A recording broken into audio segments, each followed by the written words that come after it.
Salut les entrepreneurs, ici Aurélien Macaire, l'auteur du livre Je gagne ma vie avec mon blog. Dans cette vidéo, je vais vous donner une idée de business. C'est en fait le fait d'ouvrir une franchise. Alors évidemment, les franchises, on connaît tous. McDonald's, je ne sais pas, des franchises, il y en a absolument des tonnes. Est-ce que c'est une bonne idée? Est-ce que c'est pas une bonne idée?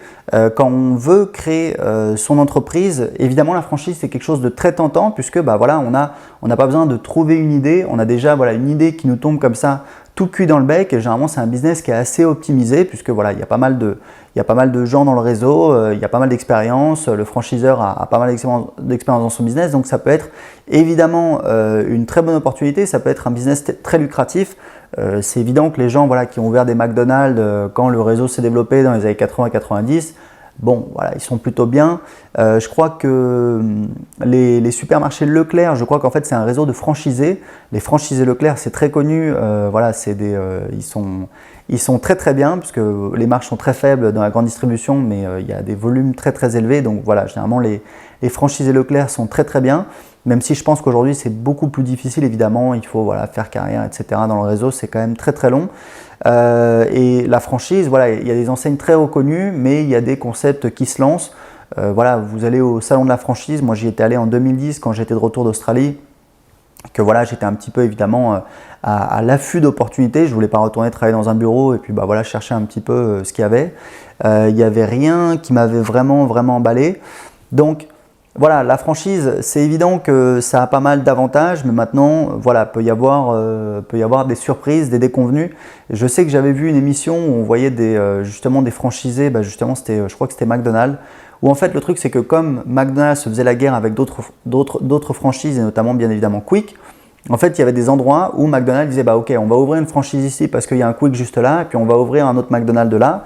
Le problème c'est que du coup, comme il y a trop de restaurants dans la même zone de chalandise, c'est beaucoup moins rentable et ils se retrouvaient avec des franchisés qui étaient dans des situations financières assez difficiles parce que malheureusement il n'y avait pas assez de business, il y avait trop de restaurants qui ouvraient parce que les intérêts du franchiseur qui étaient de faire la guerre, de casser la concurrence, ce n'est pas forcément les mêmes intérêts que le franchiseur qui lui veut plutôt une zone de chalandise où il n'y a pas trop de concurrence et où il va pouvoir faire du bon business. Donc je fais cette vidéo en fait parce que j'ai pensé à vous, j'ai lu le Canard enchaîné, j'aime bien acheter le Canard enchaîné de temps en temps, on le trouve à Lisbonne, faut chercher un peu mais on le trouve. Voilà, je vais vous raconter un petit peu cette histoire. Donc, travailler dans le domaine du sport, c'était le rêve de Franck Lépinet. En août 2014, ce fanatique de course à pied, cadre durant 2 décennies dans plusieurs sociétés high-tech, crée la société Madsport. Son projet, ouvrir un magasin sous franchise GoSport dans une galerie commerciale de Molette dans les Yvelines.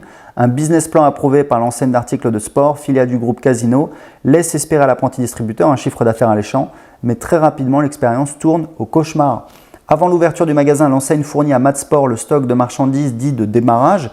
Il est convenu par contrat que le nouvel exploitant payera GoSport au fur et à mesure des ventes, mais 3 mois plus tard, celui-ci, enfin c'est mal écrit, en fait c'est l'exploitant, enfin c'est pas l'exploitant justement, c'est GoSport. GoSport décide de modifier unilatéralement à compter du 1er janvier 2015 les conditions de paiement par la facturation des achats de marchandises à la livraison et non plus par décade sur la base des ventes réalisées. Panique à bord, Franck Lépinet qui a déjà investi un demi-million dans les installations de son commerce se voit contraint de régler dans les 2 mois une facture de 363 000 €. Comme il ne parvient pas à rembourser sa dette, GoSport cesse au début de l'été toute livraison des marques du groupe.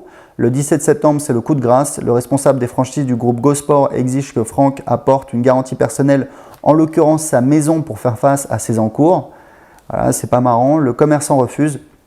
La procédure de sauvegarde est enclenchée en décembre. L'objectif de GoSport est de plumer les propriétaires de magasins affiliés, accuse Franck Lépinet. Bien entendu, la direction de GoSport conteste ces accusations, considérant que le changement de contrat n'est pour rien dans cette déconfiture. Bon, c'est sûr que quelqu'un qui démarre, si vous lui imposez d'acheter son stock, c'est pas facile tout simplement. Donc voilà, qui a raison? Je ne sais pas si c'est Franck Lépinet qui a raison ou si c'est GoSport. J'imagine que si on demande à GoSport, ils vont vous expliquer que voilà.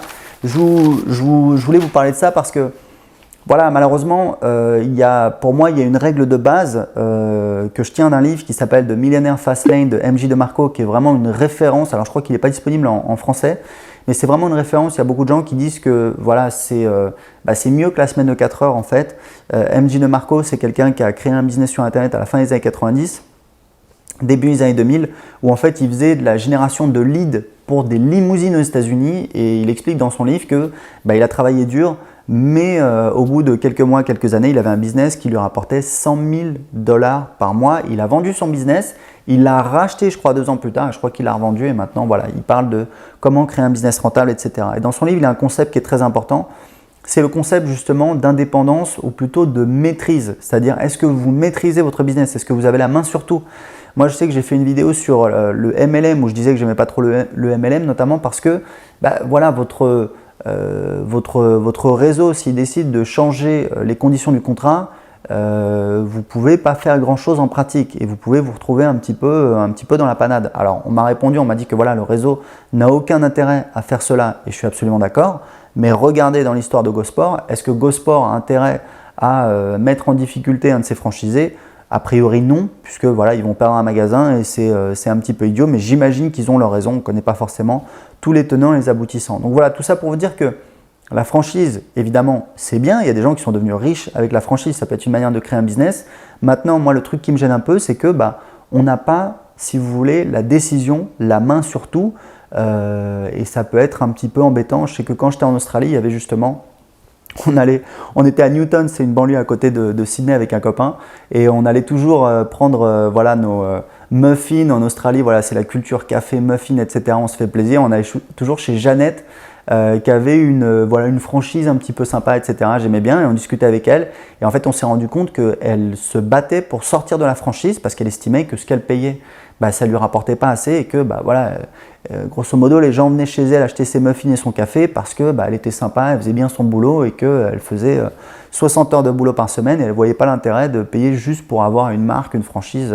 Voilà, donc pour vous expliquer la franchise, il faut faire attention, ce n'est pas forcément la panacée. Moi je sais que j'ai créé des business sur internet, j'avais beaucoup de partenaires, je dépendais trop de mes partenaires. Il y a 2 ans, je me suis rendu compte que c'était un problème pour moi dans mon business et justement j'ai travaillé, j'ai tout pété, j'ai pété tous les murs, j'ai tout refait en blanc, voilà, vous voyez, on a changé la couleur, non je plaisante, ça n'a rien à voir, mais voilà, j'ai tout refait parce que je voulais justement plus dépendre de ça et aujourd'hui j'ai un business où je suis beaucoup plus autonome, beaucoup plus indépendant. Alors aujourd'hui, très sincèrement, j'ai pas encore les résultats que je voudrais, je fais moins de cash, bon, je suis pas à plaindre non plus, mais voilà, j'y travaille, mais surtout je suis beaucoup plus serein parce que j'ai un business qui rapporte en récurrent. J'ai pas besoin de mes partenaires, j'ai pas besoin d'être sympa avec eux, j'ai pas besoin d'aller au séminaire, j'ai pas besoin d'aller aux événements, j'ai pas besoin de répondre à leurs emails quand ils m'envoient les emails, d'ailleurs ils m'envoient plus d'emails donc c'est parfait.